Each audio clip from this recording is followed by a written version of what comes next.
NDA versus India, ये सब television के डिबेट्स हैं, होने चाहिए, रुचि बनी रहती है, थोड़ा एक्साइटमेंट बना रहता है, आपकी लच्छेदार हेडलाइन भी लोग देख के खुश हो जाते हैं। आज इस देश में मुद्दा क्या है? आज इस देश में आप आम आदमी के पास चले जाइए, वो क्या ये कहता है एनडीए इंडिया प्रधानमंत्री चला? नहीं, आम आदमी ये कह रहा है मेरे खाने की थाली पर प्रहार हुआ है। आम आदमी कह रहा है बच्चे को एक रोटी कम खा के पढ़ाया, उसकी नौकरी नहीं लगी। ओके, के शर्मा आपका जवाब। सुप्रिया कह रही है कोई जरूरत नहीं है चेहरे की। शरद पवार ने क्या गलत कहा? मुद्दे होंगे तो 77 की तरह जैसे इंदिरा गांधी को हराया था, मोदी को भी हरा देंगे इस बार। के शर्मा। मुझे आश्चर्य है कि कांग्रेस की प्रवक्ता अपने ही बातों में क्या क्या बोल गई है। अभी कह रही है मुद्दा होगा जनता, और उसके पहले कह रही है कि जनता मूर्ख है। तो जनता मूर्ख है, अभी कह रही है कि उनके बहकावे में आ जाती है मूर्ख है, और फिर जनता ही मुद्दा है। ये कहना क्या चाहते हैं? जैसे कि रणदीप सुरजेवाला कहते हैं कि जो है जनता जो भाजपा को वोट देती है वो राक्षस है, वैसे ही आज सुप्रिया जी कह रही। अरे आप इसी जनता ही तय करती है इस लोकतंत्र में, आप उसे जिसे मूर्ख कह रही हैं, ये आपका अहंकार है। रस्सी जल गई, ऐंठ नहीं गई आपकी, क्योंकि अभी भी आपकी भावनाएं इस देश की जनता को उसी तरह मूर्ख समझने की है जैसा आपने 60 साल तक मूर्ख समझ के उसके साथ जो है वो शोषण किया था। मानक जी क्या करना है बोलिए। ओके, के शर्मा सुप्रिया श्रीनेत का जवाब है, उनका स्पष्टीकरण उन्होंने नहीं कहा और हमने भी नहीं सुना। उन्होंने नहीं कहा कि जनता मूर्ख है। के शर्मा बोलिए। झूठे आप हैं, मेरे नाम पर झूठ मत। नहीं, मैं झूठ नहीं बोलूंगी। मुझे एक चीज बताइए, इन्होंने क्या कहा? जनता को ये मूर्ख बनाते हैं। आंकड़े पर अगर झूठ साबित हाँ, तो मैं खूबी बता रहा हूं। जो मैंने आंकड़े मानक जी, जो मैंने बातें गिनाई हैं यहाँ पर, जो मैंने बातें कही हैं यहाँ पर। के Sharma okay, Supriya all right, one second. के शर्मा आपकी बारी है, बोलिए। इन्होंने यूज किया ना ये शब्द कि जनता को मूर्ख बनाते हैं। इसका मतलब क्या है? जनता मूर्ख है? क्या कहना चाहते हैं आप जनता को? इन्होंने यही कहा है ना मानक जी कि ये करके मूर्ख बनाते हैं। जनता मूर्ख है इस देश की, 140 करोड़ जनता मूर्ख है।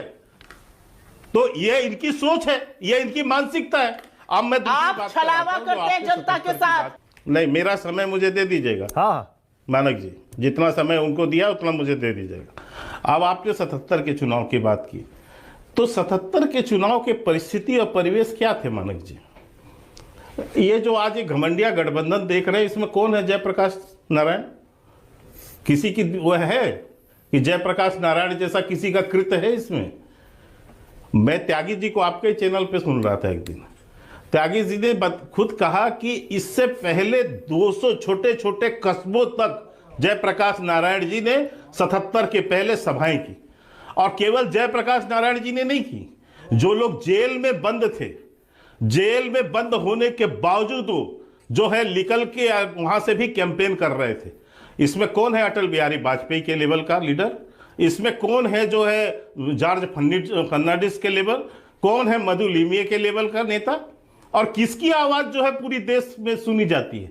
उस समय के जो वो नेता थे, ये केवल एक राज्य प्रदेश के नेता नहीं थे।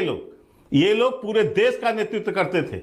और जिस तरह से इमरजेंसी लगा के कांग्रेस ने 2-2.5 लाख लोगों को बिना किसी आरोप के भेड़ बकरियों की तरह जेल के अंदर बंद कर दिया, जिस तरह से पूरे देश के ऊपर अत्याचार किया। पांडवों के साथ हर धर्म के लोग थे।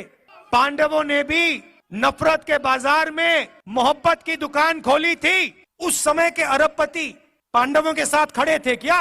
अगर खड़े होते तो पांडव जंगल में क्यों बैठे थे? मगर उनके साथ इस धरती के छोटे दुकानदार, इस धरती के स्मॉल और मीडियम बिजनेस सब खड़े थे। हम वैसे तो आपकी खुशी में कोई खलल नहीं डालना चाहते, लेकिन कई बार ऐसा लगता है कि सब कुछ बहुत अच्छा चल रहा है, फिर मामला बिगड़ जाता है। क्योंकि अगर हम पेपर पर लिख कर देखें तब तो आपका प्लान 2024 पूरी तरह से कारगर साबित होता हुआ दिख रहा है। जमीन पर भी उसी तरह से उतर पाएगा? देखिए, हकीकत यह है कि मोदी जी के समय में और जिस प्रकार की रणनीति व्यवस्थित ढंग से बनाते हैं, और अमित शाह जी ने भी राष्ट्रीय अध्यक्ष रहते हुए बनाई, अब नड्डा जी कार्य कर रहे हैं। हम कागज पे काम ही नहीं करते, तो जमीन पे काम करते हैं। 2014 का जो प्लान था, टारगेट क्या था? 272 और आए कितने? 283। 2019 में टारगेट था 300, आए 303। क्यों ऐसे नहीं आते हैं? याद करिए, पश्चिम बंगाल में क्या कहा था? जब गृह मंत्री अमित शाह जी ने राष्ट्रीय अध्यक्ष थे, हम 20 जीतेंगे, मजाक उड़ाया गया था। अरे 2-3 सीटों जीतने वाले 20 कहां से जीतेंगे? कितना जीता? 18।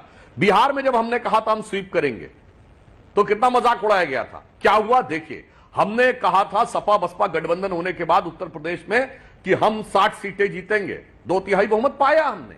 कारण क्या है कि धरातल पे काम करते हैं, ईमानदारी से काम करते हैं, शासन सत्ता से जो लाभ गरीब वंचित और जरूरतमंद तक पहुंचना चाहिए उसे पहुंचाते हैं और उसके द्वारा अपना विश्वास बनाते हैं। इस तरह का आप रोज जो देख रहे हो, जिस तरह से ये कहते हैं जाति धर्म के कार्ड खेलने की गारंटी है, इसमें कोई दो राय नहीं है। भदौरिया साहब देखिए, सर्वे जो है मेरे चैनल ने तो किया नहीं, ये सर्वे जिस चैनल ने और एजेंसी ने किया, मैंने उनका नाम भी बता दिया, लेकिन मुझे मालूम था कि आप सर्वे पर यकीन नहीं करेंगे, इसीलिए मैंने कहा माने ना माने। ये बस एक सेकंड सर एक सेकंड, आपसे इस मुखातिब हूं मैं।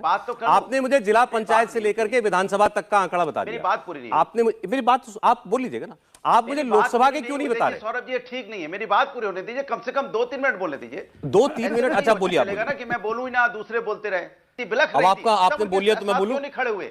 मैं पूछना चाहता हूं, 146 सांसद, नहीं एक लास्ट है, 146 सांसदों को आपने निलंबित किया। 146 सांसद अलग अलग प्रदेशों से आते हैं, अलग अलग लोकसभा से आते हैं, अलग अलग। अच्छा भदौरिया साहब देखिए, बाकी लोग भी हैं, थोड़ा समय बराबर बटना चाहिए। अब मैं बस इतना आपसे निवेदन कर रहा हूं, देखिए उस राज्य का भदौरिया साहब मेरी बात सुनिएगा, क्या होगा? ये सर्वे हुआ, सर्वे हम भी करते हैं, ये फिलहाल किसी और ने सर्वे किया, हम उनका आंकड़ा आपको दिखा रहे हैं। मैंने ये कहा कि ये सर्वे वही बता रहा है जो लगभग 2014 का नतीजा था, उसी के आसपास, 2019 से बढ़ करके, क्योंकि 14 में इनको ज्यादा सीटें आई थी। 19 के चुनाव में आप और बहुजन समाज पार्टी एक साथ लड़े थे, तो ये 74 से घट करके 63 पर आ गए थे। इतना ही नुकसान इनको हुआ था इस बार। उस अरे भाई स्वयं नेहरू कह रहे हैं मेरी गलती थी, क्यों इतना पकड़ कर रखा है पूंछ? घोर पराजय में विजय कैसे ढूंढना, इसकी कला कोई आप लोगों से सीख ले साहब। इतने बड़े घोर पराजय विजय कैसे ढूंढना, इसका कोई अभ्यास वर्ग साहब रखना चाहिए साथ में, ये बहुत बड़ी कला है। मैं तो आज अगर उनके जैसे मेरे विचार होते तो एक सुप्रीम कोर्ट के जजमेंट को देखकर डिप्रेशन के मारे 1 महीना सदन में ना आता। राहुल गांधी देखने आया हूँ। हाँ, मैं भी कांग्रेस का नेता हूँ। नेता हो? उन्हीं का प्रचार करता हूँ मैं। और क्या करते हो? और क्या, इनको इस साल लाना है मार्केट में। मार्केट में? हाँ। किस साल? इस साल। यहाँ तो पहले से है ना मार्केट में? हाँ पहले से है, तो इस साल उसको लाना है, अच्छे काम कर रहे हैं। कौन अच्छा काम? राहुल गांधी। तो अभी 24 में कि 23 में? 24 में आएगा, इसी साल आएगा। इस साल तो विधानसभा का। हाँ। नेता हो यार गुरु। हाँ। पता होना चाहिए चुनाव का ना। हाँ पता है, बताया मुझे। बिलासपुर से हो आप? कांग्रेस के नेता? कांग्रेस। क्या नाम? सल्लू। सल्लू।